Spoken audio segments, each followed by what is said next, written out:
This is one of the best Jaws ripoffs ever made, and I never say that lightly.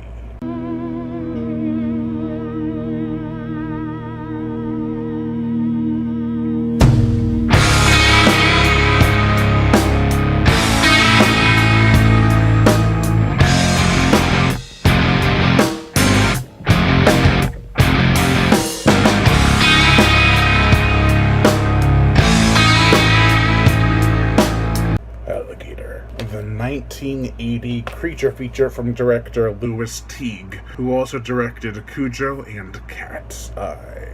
The plot. Ramon is one very unlucky alligator. From being sold to make a quick buck to getting flushed down the toilet and fed steroid-filled dead dogs. Life has been anything but easy down in the dark, damp sewers. After making a few people at snacks, one survivor of his feastings will do anything to take Ramon down. Madison, played by Robert Forster, was the only person to see Ramon and live. At first, no one believed it. Now, no one will forget. Writer John Sayles, who also wrote Piranha and The Howling, always has a superb way of writing witty dialogue, and Alligator is no exception. The characters are one of the great aspects that sell this film. The other great selling point is, of course, the alligator. Robert Forster is a balding, middle-aged cop who is believed in rather quickly by the entire city. After a reporter is eaten and a camera retrieves footage of said alligator, there is not much more evidence you need. I like that it is a spin on Jaws and Jaws 2. In Jaws, the mayor had a hard time believing in the level of threat that was coming to his beaches. In Jaws 2, even with evidence, be it slim, there is still doubt amongst the committee of the island. Here, not only do they believe Madison, they send in an army squad into the sewers after it. Every character and storyline eventually connects in this fast-paced, near 90-minute feature. Robin Riker plays Marissa, who has a plot point that if you don't listen,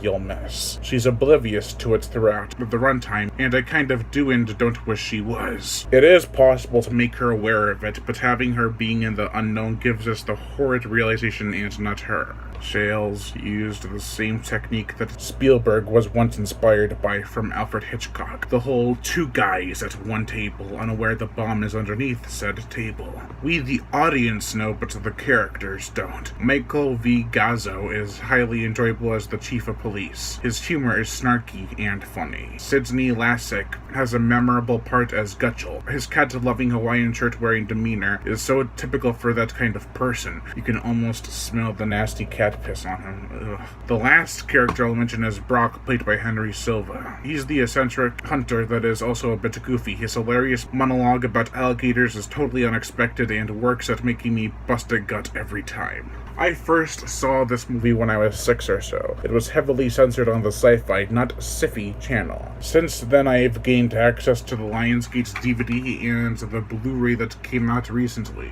A lot of this movie is highly memorable. It's a lot of fun. The gore, the effects, we get severed legs, gruesome sequences of vor, which is like consuming humans, bloody bites, and more. The gore is pretty good, but the special effects are even better. With a life-sized and fully animatronic alligator, the practical effects are outstanding. Even the miniatures are awesome. They look legitimately authentic. It is nice to have a $1.5 million budget. The motion picture soundtrack, it's kind of dumb, but it works. The theme is a bit like Jaws, but not too much. I heard the other themes in the trailer for Kingdom of the Spiders. I don't know if they're in the actual movie because I haven't seen it yet, but still. I love the music. If you could not tell by now, this is my favorite old-school Jaws ripoff. It is a total shift from what you expect, and I love everything about it. Overall, I give Alligator a 5 out of 5. Solid. Lion Brian Gatto, host of Horror Show Entertainment. Make sure to like my Facebook page in the description below and leave comments and subscribe.